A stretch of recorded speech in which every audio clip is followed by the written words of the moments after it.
여러분 앞에 있는 우리 출애굽기 계속해서 이어가고 있는데 앞에 있는 31장까지는 율법에 대한 내용이 많아서 저희들이 이걸 다 하기가 좀 번거롭고 힘들고 해서 30장으로 이렇게 띄워왔습니다. 오늘 이 본문에 보면 여러분들 너무 잘 아시는 사건이죠. 이스라엘 백성이 모세가 산에 올라가서 하나님 앞에 기도하고 또 기도하면서 그 10계명을 받습니다. 10계명을 받는 그 기간이 언제냐면 한 40일입니다. 여러분 40일이라고 하는 그 기간이 짧다고 할 수 있지만 굉장히 긴 기간이잖아요. 근데 그 긴 기간 동안 이 사람들이 모세를 아무리 기다려도 내려오지 않는 거예요. 그러니까 사람들이 기다리다 못해서 이 사람들이 뭐라 얘기했느냐, 지금 모세 죽었다. 여러분 산에 올라가서 이 사람들이 그 모세와 아론 여호수아만 올라갔기 때문에 이 사람들이 밥을 먹었을 거라는 추측을 할 수가 없어요. 굶었을 거라고 추측을 해야 되는 거죠.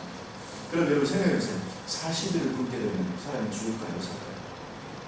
더 많이 죽습니다. 90% 이상 죽습니다. 그러니까 다 죽어요. 보통 물도 없이 지내면 한 일주일이면 완전히 죽습니다. 물도 안 먹으면. 물을 먹으면 그래도 길게 한 14일 정도, 이 정도까지는 그래도 버틸 수 있다고 해요. 근데 물까지도 안 먹는다. 그러면 일주일이면 다 죽습니다. 그런데 모세가 올라간 지 40일이 됐단 말이에요. 그러니까 이제 40일이 돼가는데, 자, 생각해보니, 죽을 거, 벌써 이제 죽었을 거라 생각했던 거죠. 그러니까 이제 이 사람들이 뭐라 그래요? 자, 1절입니다. 백성이 모세가 산에서 내려옴이 더짐을 보고 모여 백성이 아론에게 이르러 말하되 일어나라, 우리를 위하여 우리를 인도할 씨를 만들라. 이 모세 곧 우리를 애굽 땅에서 인도하는 사람은 어찌 되었는지 알지 못합니다. 벌써 죽었다는 얘기죠. 이제 여기서 끝났다. 그러니까 이렇게 얘기를 하면서 그들에게 이제 얘기를 하죠. 아론에게 이제 얘기를 했어요. 야, 너희와 내 안의 자녀들의 귀에서 금고리를 빼라. 그럼 그때 벌써 장신구가 벌써 있었어요. 귀에 금 귀고리를 이렇게 달아가지고 벌써 장신구를 하고 다녔어요. 그러니까 역시 미에 대한 가치는 확실히 이제 여자가 좀 알고 있는 것 같아요. 그러니까 남자들은 잘 몰랐지만 어쨌든 여자들이 미에 대한 관념이 좀 더 남자들보다 강하니까 벌써 금 귀고리를 가지고 있었는데 이 금 귀고리를 빼앗아 가져오라 이렇게 명령을 하게 하는 거죠. 그러니까 아론도 또 그것에 대해서 거부를 못합니다. 근데 이 아론이 사실은 제사장이기 때문에 확실하게 기준을 잡아줘야 됐었는데 모세같이 확고한 기준을 잡아주지 못했어요. 그러니까 이런 잘못된 모습을 가지고 그냥 끌려가는 거예요. 그러니까 이게 제가 계속 말씀드리지만 어거스틴이 말한 것처럼 본질, 진리에는 일치를 해야 되죠. 이거는 벗어날 수 없는 거예요. 그러면 그 기준을 확실히 잡아줘야 돼요. 이건 우상이다. 이렇게 하는 걸 우상을 만드는 것도 하고 확실하게 딱 잡아줘야 되는데 아론이 그걸 못하는 거예요. 사람들의 힘에 밀렸고 눈치에 밀렸고 이렇게 밀리다 보니까 이게 밀리는 거죠. 그러다 보니까 아론이 얘기를 합니다. 아론이 그들의 손에서 금 귀고리를 받아 부어서 조각칼로 새겨 송아지 형상을 만드니 그들이 말하되 이스라엘아 이는 너희를 애굽 땅에서 인도하여낸 너희의 신이로다. 여러분 이 사람들이 왜 이렇게 우상을 만들까요? 그러면서 이제 하나님께서 이 이야기를 이제 하시면서 이제 쭉 내려오죠. 내려오는데 문제는 뭐냐면 이 사람들이 그 여호와의 절일에 이 사람들이 6절입니다. 이튿날에 그들이 일찍 일어나 번제를 드리며 화목제를 드리고 여기 하나님께 번제하고 화목제 드리는 그런 모습이 있죠. 똑같이 드렸습니다. 그런데 그 다음이 문제예요. 그 다음이 백성이 앉아서 먹고 마시며 일어나서 뛰놀더라. 하나님 앞에 드리는 것이 아니라 황소라고 하는 이 소에다가 황금 소에다가 금신상을 만들어 놓고 거기에 여호와 제일이니까 예배를 제사를 드리자라고 하면서 화목제와 번제를 드렸어요. 그러고 나서 이 사람들이 이 금소 신상을 딱 중심에 두고 뭐라 하고 있었어요? 앉아서 먹고 마시고 먹고 마시는 게 뭡니까? 고기와 술을 먹는 거죠. 일어나서 뛰놀더라. 여기서 이 일어나서 뛰놀더라고 하는 이것은 이게 이렇게 표현했을 때 이 사실은 여기에는요 아주 각종 우상을 섬기는 음란한 모든 짓을 다 합니다. 제가 지금 여러분 잘 아시다시피 사사기나 이런 데 계속해서 넘어오는 그 과정을 보면 여기 출애굽기에도 다 있지만 가나안에 있는 그 토착신들이 있어요. 바알신과 아세라신이라고 하는 이 토착신이 있는데 이 바알과 아세라신 대표적인 신이라고 하는 이 신은 바알은 하늘의 신이에요. 남자 신이고 그리고 이 아세라는 땅의 신이에요. 풍요의 신입니다. 둘 다 풍요의 신인데 이 아세라는 또 여자 신이에요. 그러니까 이 가나안 땅에 비가 내리는데 그들의 가나안 족속들이 가지고 있는 신화가 뭐냐면 이 바알과 아세라가 서로 성적인 접촉을 함으로해서 그래서 비가 내린다. 그런 그 신화가 있습니다. 그러다 보니까 이 사람들이 섬기는 신전에는요 항상 그 여자들이 거기에 그 일을 돕는 여자들이 있는 거예요. 그러면 그 남자들이 거기서 신전에 들어가서 제사 드리고 그러고 나오면서 여자들과 한판 놀고 그러고 나요. 여러분 이런 모습이 있다 보니까 이 가난 왜 하나님께서 가난 사람들과 진멸을 하고 있을까? 바로 이런 음란한 짓들을 그 사람들이 행하고 있었어요. 또 뭐 자기 아들을 불 가운데 지나갈 수 있으니까 다 죽지. 그런 나쁜 짓들을 그들이 섬기는 신이라고 하는 이름으로 제사를 그렇게 드린다는 거예요. 그러니까 이런 잘못된 모습이 있었기 때문에 하나님께서 이것을 거부했는데 어쨌든 이런 모습들이 이 6절에 그대로 나타나는 거죠. 백성이 앉아서 먹고 마시며 일어나서 이런 이방 신들을 섬기는 그 사람들의 모습이 그대로 나타나는 거예요. 이렇게 나타나니 하나님께서 여호와께서 모세에게 말합니다. 이 백성은 안 되겠다. 그러면서 이 9절에 말씀하십니다. 여호와께서 또 모세에게 이르시되 내가 이 백성을 보니 목이 뻣뻣한 백성이다. 이렇게 여기 이 목이 뻣뻣하다라고 하는 이 단어의 원어는 차쉐누라고 하는 이 단어인데 이게 목이 곧다 그런 뜻을 갖고 있어요. 근데 이게 헬라어는 또 두 가지를 합쳐서 목이 딱딱한 그런 두 개 나중에 말씀드리겠지만 그게 그런 뜻이 있는데 어쨌든 이 차쉐라고 하는 이 뜻은 우리는 목이 곧다 그러면 곧 교만을 생각하잖아요. 저 사람 좀 교만하다. 그런데 헬라어는 요거보다 좀 더 세밀하게 보고 있어요. 헬라어에서는 강조점이 교만하다기보다는 완고하고 고집이 센 사람을 뜻할 때 목이 뻣뻣한 사람이다. 이렇게 해요. 그래서 자기 욕심으로 가득 차서 하나님의 말씀을 드리려고 하지 않고 하나님 말씀을 순종하지 않으려고 하는 이 사람을 보고 목이 뻣뻣한 사람이다. 이렇게 해요. 자기 고집이 너무 세죠. 하나님 말씀 앞에는 무조건 하나님의 뜻대로 살려고 하나님 말씀대로 살려고 그들이 순종해야 되는데 순종하지 않으면서 드리려고 하지 않아요. 이런 모습이 있을 때 하나님께서 말하는 이 목이 곧다라는 그런 것으로 얘기를 하는 것을 볼 수가 있습니다. 자 그러면서 이 사람들의 모습을 우리가 보면 이 사람들은 첫 번째 하나님의 권능을 잊어버렸어요. 이 금송아지 사건이요 홍해를 건넌 후 학자들이 얘기하기에 6개월 정도 지난 후에 이런 사건이 있었다 이렇게 사람들이 기록하고 있어요. 그럼 6개월 정도 지났어요. 그러니까 우리가 지금 7월달이니까 한 2월달이나 1월달쯤에 홍해를 건너왔단 말이에요. 그러니까 여러분 생각해보세요. 6개월 정도면 그래도 아직 기억이 남지 않겠어요. 네? 아직도 10가지 재앙과 그 다음에 그 10가지 재앙으로 이스라엘 백성을 보호해주고 애굽을 치는 그 사건과 그 다음에 바다를 홍해 바다를 건너오는 그 사건들을 여러분 어떻게 바다를 걸어서 건너가겠어요? 딱딱한 땅처럼 건너가겠어요? 이건 하나님의 기적이 아니면 도저히 불가능한 사건인데 하나님께서 그 기적을 만들어서 건너게 하신 사건이 있은 지 6개월 정도밖에 지나지 않아요. 그 시간 내에 이런 사건이 일어납니다. 그렇다면 이 사람들이 하나님의 권능을 잊어버리는 거예요. 하나님의 능력을 잊어버리는 거죠.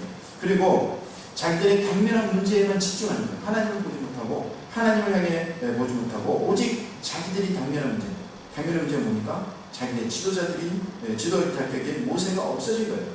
그럼 내려오지 않는 거예요. 사실은. 그러니까 우리를 인도했던 모세가 없으니 이제는 우리가 스스로 스스로 신을 만들어서 우리 스스로 하나님을 만들어서 그것을 우리가 인도하는 신이라고 우리가 지칭하면서 우리가 살자라고 하는 거예요. 왜 이 사람들이 이렇게 우상을 만들었을까요?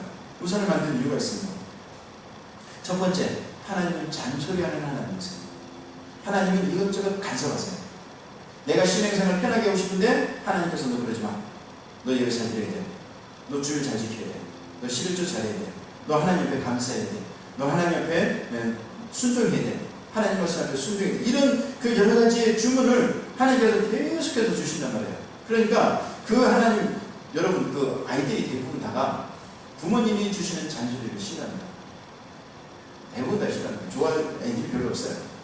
그런데 이런 그 모습이 이스라엘 백성에게 똑같이 있었단 말이에요. 이스라엘 백성이 그럼 뭘 좋아하냐? 금송아지처럼, 우상처럼 그냥 말없이 그냥 딱 서기로 하는 거예요. 하나님처럼 잔소리하는 게 아니라 그냥 당신이 신입니다 하고 딱 높여 세워놓고 그러는 거 딱 쳐다만 보면 그냥 아무 소리도 안 하고 그냥 가만히 쳐다보고 있는 바보, 완전히 이 꼼짝도 못하는 그런 돌덩어리나 금덩어리를 딱 하나 세워놓고 우리의 신입니다 라고 하면서 뭐예요? 그곳에 제사를 드려서 그곳에다가 어떻게 해요? 자기 소원을 성취하기 바랍니다. 그러니까 첫 번째는 말없이 가만히 있는 그 신상에다가 우리가 이렇게 소원을 빌면 그 신이, 그 우상이 자기의 소원을 성취해 주기를 바랍니다. 이게 우상을 만들고자 하는 가장 인간의 밑바닥에 있는 그 근원의 근저에 있는 그 우상을 섬기고자 하는 그 이유입니다. 여러분 아시겠어요? 그러니까 우리가 제가 저번에도 말씀드렸다시피 하나님의 뜻보다는 자기 생각을 앞세우는 사람들, 하나님의 생각보다는 자기의 뜻을 앞세우는 사람들, 이 사람들이 바로 우상에 대한 것에 가장 유혹이 심한 사람입니다. 근데 이게 대표적인 게, 여러분 제가 저번에도 말씀드렸지만 종교는 고등 종교와 하등 종교로 두 가지를 나눌 수 있다고 했잖아요. 여러분 고등 종교는 뭐라고 합니까? 하등 종교는 뭐라고 했어요? 자, 고등 종교는 내 뜻이 아니라 내가 섬기는 신, 내가 믿는 신, 그 신의 뜻이 무엇인지를 찾아가는 것이 고등 종교의 뜻이라고 했어요. 고등 종교의 신의 모습이 찾는 모습이다. 근데 하등 종교는 뭔지 아세요? 하등 종교는 대충 보면 아시는데 무당이 하등 종교에 속합니다. 왜 무당이 하등 종교에 속할까? 그들은 대표적으로 자기들이 섬기는 신이 있는데 그 섬기는 신에게 막 그 구슬해서 막 그 신을 기분 좋게 하는 거예요. 응? 막 굿상을 막 차려가지고 막 500만원짜리, 1000만원짜리, 뭐 몇천만원짜리 막 섬겨놓고 거기다 막 그 자기들이 섬기는 그 신에다가 막 비나이다 하면서 막 비는 거예요. 그래서 그 섬기는 신이 어떻게 해요? 비나이다 기분이 좋으면 이제 우리가 지금 이런 것을 원하고 있으니 이것을 들어주시오. 이렇게 이제 기도하는 거죠. 그렇게 이제 구슬하면 그게 이제 들어준다는 거예요. 그러니까 내가 내 뜻은 하나도 변하지 않고 내 생각은 하나도 접지 않고 오직 그 신을 구슬러서 내 뜻을 성취하고자 하는 그 종교, 그거는 저는 좀 하등 종교에 속합니다. 고등 종교는 뭐냐? 내 뜻이 아니라 내가 원하는 것이 아니라 오직 내가 섬기는 신, 내가 섬기는 신이 무슨 뜻을 가지고 있는지, 무슨 생각을 가지고 있는지, 무엇을 말씀하고 계시는지 그거를 들으려고 하는 것이 고등 종교입니다. 이 고등 종교와 하등 종교의 차이가 이만큼 차이인 거죠. 근데 왜 이 사람들이 금송아지를 만들었느냐? 바로 이 하등 종교화 하기 위한 모습이었단 말이에요. 금송아지를 만들어서 그냥 딱 세워놓고 우리의 신이다, 우리를 인도할 신이다 라고 하면서 그것에 뛰놀면서 그 사람들에게 모든 것을 원하는 게 뭐냐? 우리 이제 모세가 없어졌으니 다시 애굽으로 돌아가자. 이 금송아지는 애굽의 대표적인 신입니다. 애굽의 대표적인 신이 소란 말이에요. 소. 그러다 보니까 이 사람들이 금송아지를 만들어 놓고 수백 년 동안 봐왔던 이 애굽 사람들의 그 신상을 봤으니 그 신상을 그대로 못 따서 금송아지를 만들어 놓고 그게 우리를 인도하는 신이다, 하나님이다 라고 얘기하면서 그것을 자기의 뜻을 이루기 위한 신들로 만들었다. 여러분, 그래서 인간은 그냥 믿으면 부파기에 대해서 부패하고 있습니다. 여러분, 투명한 유리컵에다가 물을 다 부어놓고요. 거기다가 잉크 한 방울을 딱 집어넣으면 그 잉크를 뿌리는 순간 이 물은 무겁습니다. 그 잉크는 물 전체를 독성 있는 물로 변화시키기 때문에 그걸 먹을 수가 없는 거예요. 우리 인간의 모습은요, 제가 종종 말씀드리지만 선악과를 우리가 먹은 이후에 우리 몸속의 DNA 자체는 그 죄악덩어리가 우리가 막 완전히 DNA 속에 믹스되기 때문에 그냥 가만히 내두면 배우지 않아도 죄는 그냥 따라가고 있어요. 그냥 자연스럽게 따라가요. 얼마나 자연스럽게 따라가느냐? 제가 저번에 말씀드렸는데, 여러분 소금이요, 한 포대에 갖고 가다가 물을 하나 만나서 하면서 물속에 다 빠뜨렸어요. 그거 던지면 금방이라도 딱 해서 금방 젖어서 발로 끌어올리면 소금 건질 수 있을까요? 못 건집니다. 그냥 바르는 거예요. 몇 분도 안 돼도 바르는 거예요. 그러니까 그럴 정도로 죄악의 모습에 휩쓸려가는 모습은 바로 이렇게 그냥 열심히 배울 필요도 없어요. 그냥 놔두면 그냥 죄악으로 빠져들게 되어 있습니다. 바로 그런 모습이라면 그런 모습이 왜 금신상을 만든 이유였다. 왜요? 이 신상을 통해서 이 금송아지를 통해서 자기들이 원하는 그 모습을 이루고자 하는 거예요. 그러니까 여러분 보시면 6절에 그렇게 나왔잖아요. 이튿날에 그들이 일찍 일어나 번제를 드리며 화목제를 드리고 이거는 제사 드리는 모습을 그대로 띄었어요. 그런데 그 다음에 앉아서 먹고 마시고 일어나서 뛰놀더라. 여기서 뛰놀다가 제가 말씀드렸다시피 그런 음탕한 짓들을 다 하고 삽니다. 자, 이런 모습을 가지고 있었기 때문에 하나님께서 이 모습을 보고 안 되겠다. 내가 그들을 진멸하겠다. 그래서 10절에 내가 그들을 진멸하겠다. 이 말씀이죠. 하나님께서 내가 그들을 다 진멸해도 괜찮아. 다 진멸하고 내가 너를 큰 나라 되게 하리라. 모세를 통해서 내가 다시 큰 나라 만들겠다는 거예요. 모세를 통해서. 여러분 이 말씀을 할 때에 모세가 하나님 앞에 중국이다 합니다. 하나님 왜 이러십니까? 그 11절의 말씀이죠. 모세가 그의 하나님 여호와께 구하여 이르되 여호와여 어찌하여 그 큰 권능과 강한 손으로 애굽 땅에서 인도하여 내신 주의 백성에게 진노하시나이까? 어찌하여 애굽 사람들이 이르기를 여호와가 자기의 백성을 산에서 죽이고 지면에서 진멸하려는 악한 의도로 인도해 내었다고 말하게 하시려 하나이까? 주의 맹렬한 도를 그치시고 뜻을 돌이키사 주의 백성에게 이 화를 내리지 마옵소서.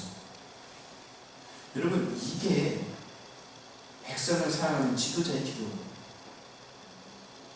여러분 백성을 사랑한다고 하는 게 별거 아닙니다. 백성을 위해서 자기 목숨을 버리는 거예요. 뒤에 나오지만 백성을 위해서 자기 목숨을 버리는 거예요. 이게 초기같이 버리겠다고 하는 그 결단한 게 그게 지도자의 모습입니다. 이게 여러분 얼마나 좋겠어요. 야 내가 이 이스라엘 백성을 싹 쓸어버리고 그다음에 너 뱃속에서 나오는 네 씨를 통해서 내가 다시 큰 민족 만들어줄게. 나 그런 능력 있는 신이야 라고 말할 때조차도 모세는 그러지 않았어요. 찍으시는 거죠. 그래서 우리가 모세를 위대한 인물이라고 하는 이유가 바로 여기인 거죠. 정말 위대한 사람은요, 정말 위대한 지도자는 자기의 뜻이 아니라 백성을 위해서 자기 몸 끝. 이게 바로 그 뜻이다. 여기 있는 이 모습을 보면서 우리가 또 하나 깨달게 있는 게, 여러분 하나님은 우리에게 자유의지를 줬어요. 자유의지는요, 내가 무엇을 할 것인지 하지 않을 것인지를 결정할 수 있는 결정권을 내가 갖는 거예요. 내가. 그게 무슨 뜻이냐면 선악과조차도 하나님께서 만들어 놓고 너 이거 먹으면 안 된다. 먹으면 정령 죽으리라 말씀하시면서도 그 선택권을 누구한테 줬어요? 그 아담하고 하와한테 준 거예요. 그것은 하나님과 이 아담과 하와를 인격적으로 존중해주고 서로 동등한 관계에서 약속을 하는 그 약속의 관계로 이루어졌다는 얘기예요. 이게 굉장한 건데 여러분 이거 깨달으셔야 되는데, 만약에 선악과를 못 먹게 하나님께서 딱 이건 너 먹을 수 없어. 그리고 확실하게 딱 선을 그어서 너는 이거 타치 못해. 그렇게 해버렸다면 주전먹는 거예요. 주전먹는. 신과 인간과의 관계에서 거기서 끝나버리는 거죠. 근데 하나님께서 어떻게 했어요? 대등한 관계를 내려오셨어요. 내려오셔서 아담에게 너 이거 먹지 마. 네가 선택할 수 있는데 절대로 먹지 마라. 이거 먹게 되면 너 정령 죽으리라 라고 하는 명령을 주시면서 이거 먹지 말라고 약속을 하게 합니다. 약속을. 근데 그걸 어떻게 해요? 이 약속을 깨뜨린 게 아담이죠. 이 약속을 깨뜨린 게 하와인 거예요. 그러니까 이런 모습을 갖고 있었다. 그러므로 이런 모습을 가지고 있는 이 모습, 그러니까 자유의지를 가지고 선택할 수 있는 그 사람들에게 하나님께서 할 수 있는 방법은 뭐예요? 똑같은 대답 방법을 했습니다. 대신 내가 가지고 있는 능력이 있다. 너를 진노해서 진멸하겠다. 너를 쳐서 없애버리겠다. 이 얘기를 하시는 거예요. 그러니까 하나님은 이 이스라엘 백성들을 너무너무 사랑하니까, 선택한 백성이 너무너무 사랑하니까 할 수 있는 방법은 자유의지는 줬지. 자유대로 할 수 있도록 자기 마음대로 할 수 있도록 줬는데 그거에 대한 책임을 질 수 있도록 책임에 대한 그 진노는 내가 할 수 있다. 내가 너를 진멸할 수 있다. 내가 너를 죽일 수 있다라고 하는 그 능력을 하나님께서 말씀하고 계신 거죠. 그럼에도 불구하고 이 모세는 이것을 가지고 하나님 앞에 기도하는 거예요. 여러분, 그럴 때 우리는 이스라엘 정말 나쁜 사람들이야. 정말 이스라엘 사람들 정말 못된 사람들 이렇게 얘기할 수 있을까요? 그렇지 않습니다. 우리 사도행전 7장 51절 53절에 보면 스데반이 하나님의 말씀을 전하면서 마지막 설교하는 장면이 나와요. 근데 이제 그 부분에 제가 이제 51절 53절에 이렇게 찾아왔는데 거기 이렇게 나옵니다. 목이 곧고 마음과 귀에 할례를 받지 못한 사람들아, 너희도 너희 조상과 같이 항상 성령을 거스르는도다. 너희 조상들이 선지자들 중에 누구를 박해하지 아니하였느냐? 의인이 오시리라 예고한 자들을 그들이 죽였고 이제 너희는 그 의인을 잡아준 자요 살인한 자가 되나니 너희는 천사가 전한 율법을 받고도 지키지 아니하였다 라고 하는 구절이 나오는데, 여기 목이 곧고라고 하는 이 구절이 스클레로 트라켈로스, 이 스클레로라고 하는 것이 굳은 거친 그런 뜻을 갖고 있고, 트라켈로스라고 하는 게 목이라는 뜻이에요. 그러니까 거친 목, 굳은 목 이런 뜻이에요. 그러니까 목이 곧고 마음과 귀에 할례를 받지 못한 사람들은, 이 스데반이 이스라엘 사람들 그 사람들을 혼내면서 하는 얘기가 바로 이 단어였단 말이죠. 완고하고 고집센 이스라엘 백성들을 대표하는 거예요. 그런데 여러분, 이게 지금 우리의 모습이에요. 우리가 정말 하나님 말씀 앞에 온전하게 서 있느냐? 그렇지 않아요. 우리도 열심히 하고 우리도 완고합니다. 하나님 앞에 겸손합니다. 하나님 말씀 앞에 순종합니다. 그런데도 하나님이 이 내가 그들을 진멸하라고 하는 이 말씀을 우리에게 주지 않는 이유가 있어요. 너무 사랑합니다. 예수님이 나를 살리기 위해서 주님께서 죽으셨으니 그 사랑하는 그 예수님이 죽으면서까지 나를 사랑해 주신 그 백성, 그 사랑을 내가 진멸할 수 있는 방법이 없는 거예요.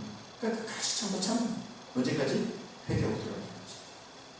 여러분, 이거 아시면요, 하나님 마음을 아는 순간, 예수님 마음을 아는 순간, 아이고 주님, 나 같은 놈이 뭔데? 응? 주님께서 나를 이토록 용서해 주시고 나를 지금까지도 참아주시니까. 여러분, 저는 고백하건대, 만약에 하나님께서 이 옛날에 그 구약에 있는 그 말씀과 같이 그냥 하나님의 성격대로 그냥 막았으면 저는 벌써 1000번 방금 죽어도 마땅해요. 하루도 몇 번씩 죽어요. 그렇게 죽을 수밖에 없는 사람인 거예요. 그러므로 이 모세가 정말 위대한 사람인 거죠. 정말 위대한 사람인 거예요. 12절에 어찌 애굽 사람으로 이르기를 여호와가 화를 내려 그 백성을 산에서 죽이고 지면에서 진멸하려고 인도하게 하였다 하시나이까. 이게 뭡니까? 자, 이스라엘의 백성을 애굽에서 그렇게 능력 있게 10가지 장으로 끌어냈어요. 그리고 홍해도 건너게 했어요. 그런데 여기서 다 이스라엘 백성을 죽여버리면 그 수많은 기적들과 능력들을 행한 하나님께서 겨우 여기서 죽이겠다고 죽인 그 역사를 이루시고자 그 애굽에서 끌어내고 홍해를 건너게 하셨던 하나님이 그런 일을 버리셨냐? 이렇게 사람들이 물어볼 거 아니냐? 그러지 마십시오. 그 얘기를 합니다. 그러면서 또 한 얘기를 합니다. 13절에 주의 종 아브라함과 이삭과 이스라엘을 기억하소서. 주께서 그들을 위하여 주를 가리켜 맹세하여 이르시기를 내가 너희의 자손을 하늘의 별처럼 많게 하고 내가 허락한 이 온 땅을 너희의 자손에게 주어 영원한 기업이 되게 하리라 하셨나이다. 아니 주님, 하나님께서 아브라함과 이삭과 야곱에게 약속하지 않았습니까? 무슨 약속? 내가 저 하늘보다 많은, 하늘의 별처럼 많은, 또 바닷가의 모래처럼 많은 그 많은 백성들을 내게 네 자손으로 줄게. 하나님께서 약속하지 않습니까? 이게 하나님께서 이걸 몰라서 지금 모세가 얘기하는 게 아니라, 주님 기억해 주세요. 당신이 약속하지 않습니다. 단순히 아브라함에게, 우리 선조 아브라함에게 약속하지 않습니까? 이삭에게 약속하지 않습니까? 제발 부탁하건대 그 약속을 지켜 주옵소서. 이 얘기를 합니다. 여기서 기억하라고 하는 이 말에는 아무리 이스라엘 백성이 부패하고 더러운 죄악을 저질렀다 할지라도 주여 잊지 마시고 기억해 주세요. 이 얘기를 합니다. 당신의 선조에게 약속하신 그 말씀을 기억해 주세요. 그러니 용서해 주세요. 이 얘기를 하는 거죠. 그러므로 이 모습을 가지고 있는 이 모세의 중보기도가 결국 이스라엘 백성을 살립니다. 참 대단한 중보기도입니다. 그래서 우리가 중보기도가 필요한 게 바로 여기 있어요. 어떤 사람이 어떤 어려움에 처했을 때, 어려운 믿음의 모습에서 많이 떨어졌을 때, 굉장히 어려운 그 상황 속에 있는 그 상황에서 어떻게 해야 돼? 우리 하나님께 중보기도를 합니다. 하나님께 중보기도함으로 그것을 이겨낼 수 있도록, 그게 우리의 그 기도의 중보기도의 모습이 되어야 된다라고 합니다. 자, 두 번째는 이 우상을 섬기는 백성들의 모습을 잘 보실 필요가 있는데, 여러분 왜 우상을 만들까? 아까 제가 말씀드렸다시피 자기의 공허한 마음을 뭔가 신적인 것을 새겨서 그것에 절하고 그것에 섬기는 그런 모습을 통해서 자기가 관련한 문제를 도피하려고 하는 인간의 마음이기 때문에 우상입니다. 결국 내 어려움을 어떤 신이라고 하는 존재에게 모습을 빌어서 그 어려운 문제가 풀어지기를 원하는 거예요. 거기에는 그 우상의 문제가 우리에게 똑같은 모습으로 나타나는 게 우리의 현실적인 모습이다. 그 얘기를 하고 싶은 거죠. 그리고 세 번째는 이 사람들은 정말 자기들 마음대로 자기 마음대로 하고 싶은 거예요. 우상을 만들어 놓으면요 자기들이 마음대로 놓을 수 있어요. 무슨 말이냐? 하나님은 맨날 우리에게 하지 마라, 해라, 하지 마라, 해라 이런 말씀을 계속해서 모세를 통해서 주시지만 우상을 만들어 놓은 우상이 한마디도 못하네. 그 앞에서 뛰노라도 한마디도 못하네. 거기에 신전에서 일하는 여자들하고 실컷 놀아도 한마디도 못하네. 그러니 내 마음대로 한다는 내 마음대로. 그러니까 내가 만들어 놓은 신을 만들어 놓고 너는 신이야 가만히 있어. 그럼 내가 원하는 대로 내가 필요하면 갔다가 재물 드릴 테니까 너 거기서 재물 받고 가만히 있어. 그러나 내 마음대로 뛰어놀게. 이 얘기를 하는 거예요. 이게 인간의 모습이라는 거죠. 그래서 우상을 만듭니다. 여러분 우리에게 이 모습이 있다면 우리는 심각하게 도전을 받아야 돼요. 그거 버리셔야 돼요. 그거는 하나님을 섬기는 게 아니라 우상을 섬깁니다. 그래서 이 모습을 가지고 이제 하나님께 이제 기도를 하고 나서 정말 이제 내려가니 어땠습니까? 그 하나님께서 말씀하신 그대로 이들이 하는 짓들이 과간인 거예요. 다 읽어보셨으니까 다 아시는 그런 내용이죠. 그런데 이 모세가 이걸 그냥 두면 안 되겠어요. 여러분 큰 잘못을 했을 때는 그 상하는 벌을 내야 돼요. 그렇게 내지 않으면요 또 그 짓을 또 하는 거예요.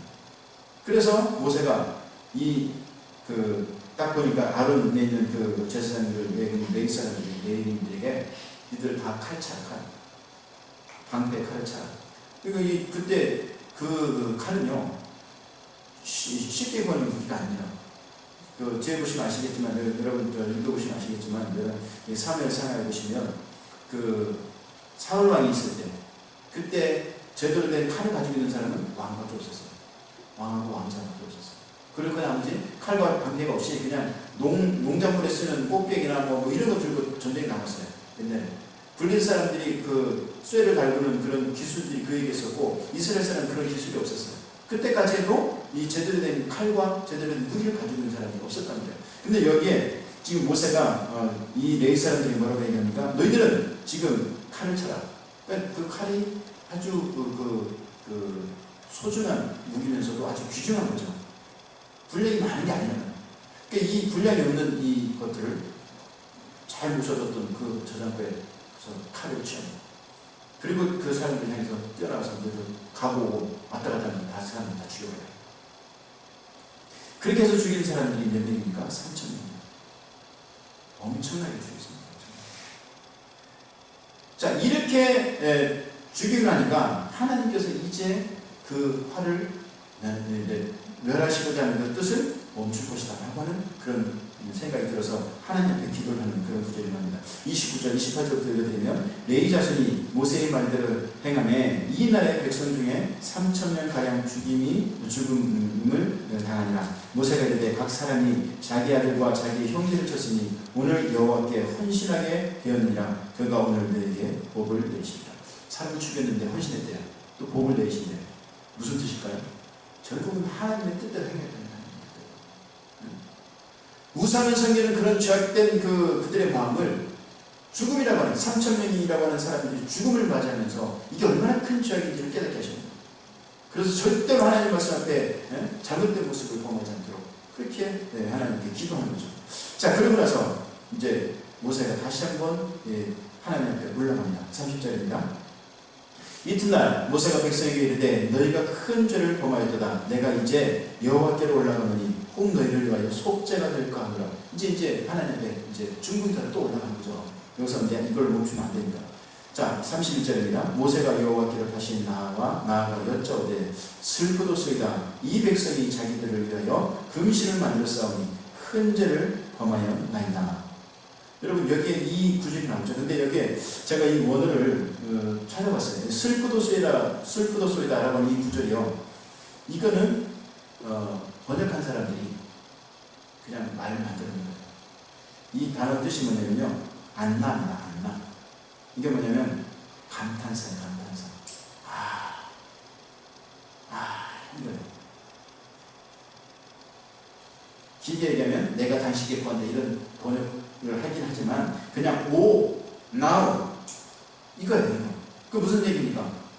하나님 앞에 우는 거예요. 하나님 앞에서 하고 우는 거예요. 이스라엘 백성을 3,000명이 죽었으니 그것에 대한 안타까움도 있고, 형제 자매들 자기 아는 그 얼굴들 아니겠습니까? 그 사람들을 죽였으니 그 안타까움도 있고, 또 이스라엘 백성이 죄악을 저질렀으니, 하나님 앞에서 이런 엄청난 죄악을 저질렀으니 내가 지도자로서 이 사람들을 잘 이렇게 하나님 말씀을 인도해내지 못했다고 하는 자책감도 있고, 여러 가지 감정들이 막 복합적으로 나오지 않겠어요?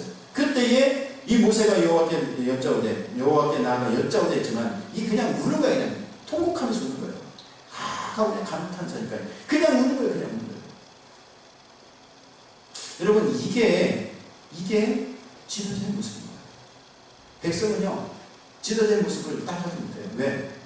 지도자가 내리는 사람들은 밑에 있는 백성들을 위해서 이런 기도를 할 수 있거든요. 그러니까 여러분 우리가 하나님 앞에 중보기도를 하고 그 사람 살아가는 사람들을 위해서 기도할 수 있는 이유는 마음이 찢어져야 되는 것이죠. 마음이 가난해져야 돼요. 결국 마음이 가난해져요. 마음이 곱고 굳은 녹을 가지고 있는 이 사람들은, 이제 교만한 사람들은 하나님 앞에 나아갈 수가 없는 거죠. 어떻게 하나님께 이런 모습을 가지고 나가고 있어요. 결국은 이 모세가 하나님 앞에 눈물로 하나님 앞에 그냥 슬프도소에 대해 표현을 했지만 결국 그냥 눈물로 그냥 쏟는 거예요. 이게 지도자 모세의 모습이었다. 여러분 우리도 이 모습을 본거든요. 이 교회를 위해서, 이 나라와 이 민족을 위해서. 그러면 하나님이 이런 기도를 할 수 있어요. 누가 이 나라의 민족을 위해서 눈물 뿌려 기도하겠어요?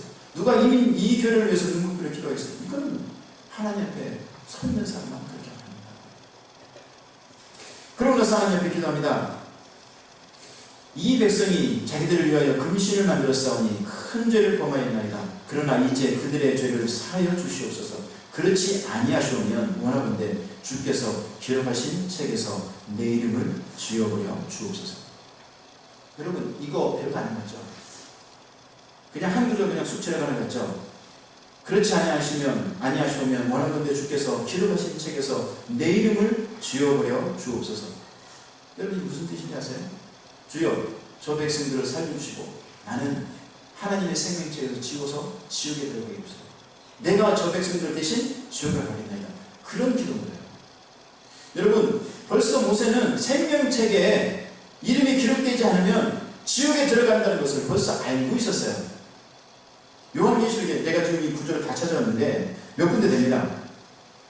자, 제가 읽어드리면 시편 69편 28절 그들을 생명책에서 지우사 의인들과 함께 기록되지 말게 하소서.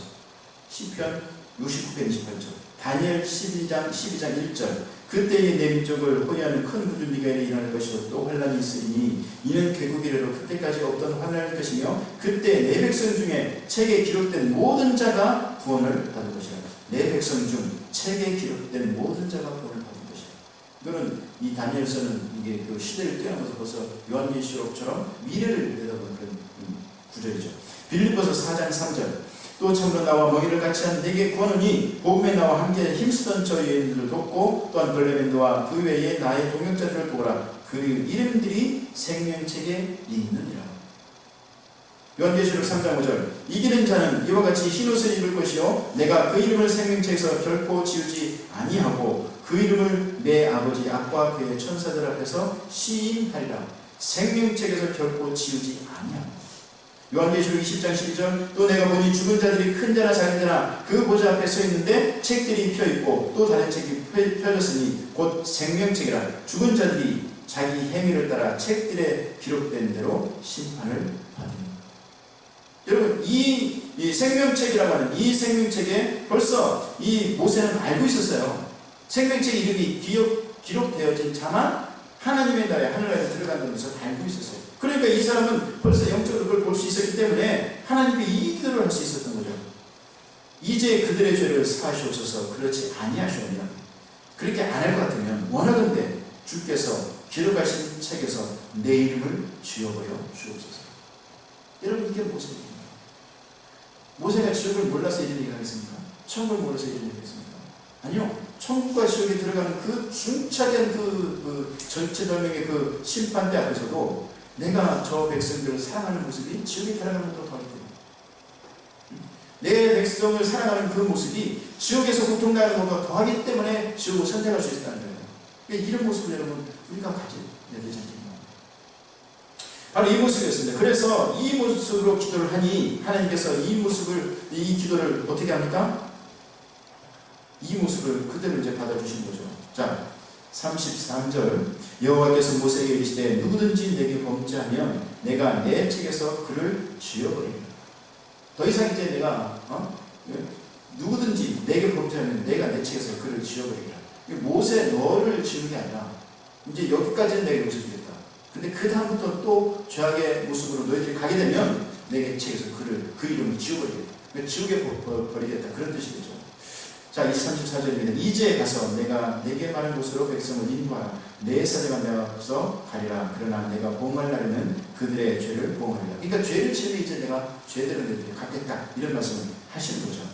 그리고 나서 이제 여호와께서 말씀하시니 여호와께서 백성을 지신 이는 그들이 아론이 만든 바 그 송아지를 만들었습니다. 여러분, 이 모습을 여러분 기억하셔야 돼요. 절대로 은혜를 잊어버리면 안 됩니다. 하나님 주신 은혜가 있어요. 그 은혜를 잃어버리시면 안 돼요.